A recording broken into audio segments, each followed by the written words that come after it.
I know that from time to time, people will tell me that I'm supposed to stay out of American politics, stay out of American politics, stay out of America. Don't worry about America. Worry about your own country. You guys have your fascists and your socialists and blah, blah, blah, blah, blah. Last week during the live stream, somebody told me about a candidate for political office in New Brunswick, my home province.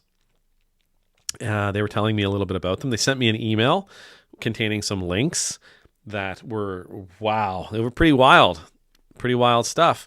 Her name is Faitine Grasecki.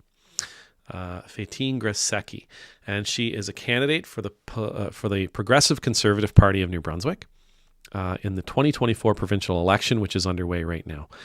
And the reason she got involved is because she saw how some conservatives, some party members, including the MLAs who are in the New Brunswick legislature, sort of pushed back against a bill that Blaine Higgs put in place. Blaine Higgs is the leader of the party, premier of the province. And if you remember, maybe last year, I did a video, year before, I did a video about this bill that was introduced that required parents to be notified and to require parents to give their permission to their children who wish to be called by a different name or addressed by different pronouns than the ones that they were given at birth. And she didn't like that pushback. She thought that pushback was not okay. And she is a very conservative Christian, charismatic Christian. She has, she's a TV producer, and I believe she's a TV host. I've never really heard of her until I received these emails. I don't know who she is. And apparently she's written a couple of books. Now, her conservative Christianity does manifest itself in negative feelings about same-gender marriage, and obviously in this case, kids who might be going through gender dysphoria. She's written some things like, just because it's law now doesn't mean it needs to be. We can still fight against it. So the email that I received about it, and the stuff that I've seen done online about her is that, this is dangerous. Because, again, she's a charismatic Christian. She speaks in tongues. She's given talks where she's encouraging others to speak in tongues. She's apparently she delves into faith healing. There's a video of her talking about a spiritual blood transfusion. So she believes in that kind of thing, and she apparently tries to practice it. Now, these things in and of themselves aren't disqualifying to her. Like her charismatic Christianity and the way she practices her faith, these aren't things that should disqualify her from public service, from being a candidate for elected office.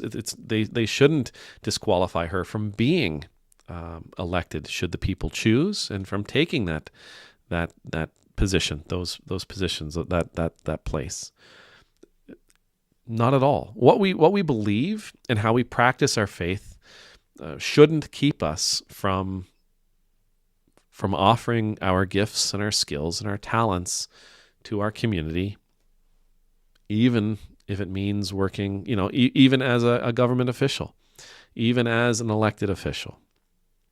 My faith doesn't disqualify me.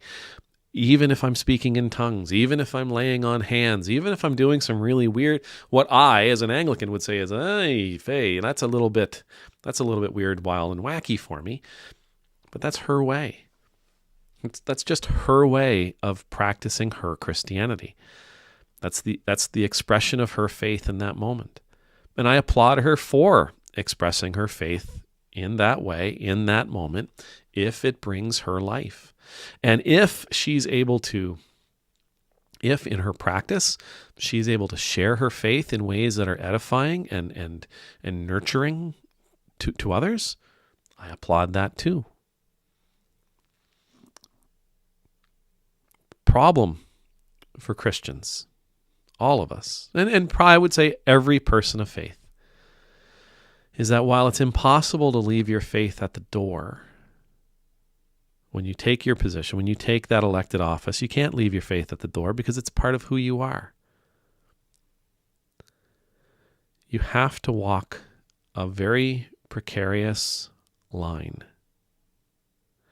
And I think that line for me, as I've given this a great deal of thought, is not that I should restrict my faith so much so that I no longer act upon it. But I should restrict my faith in such a way that I do not allow it to act upon others. Okay?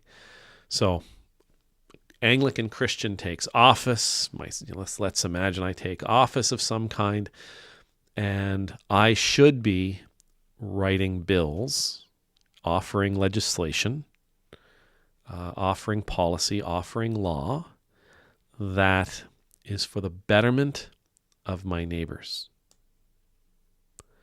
without imposing upon my neighbors how I believe they should live. That's not my job.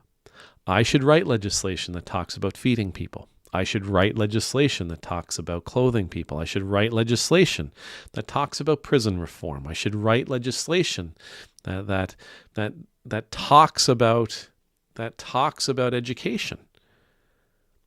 But I shouldn't write bills that would force upon another, even if they're of the same faith. I shouldn't write a bill that would force upon another that they live my way. I'm not gay. As a Christian, I shouldn't write a bill that says you can't get married if you're gay. Gay people don't have the right to be married. That's not okay. That's me forcing how I believe people should live upon another. That's not okay. Now, just for the record, no, I believe that gay people should be allowed to be married. I don't think being gay is a sin.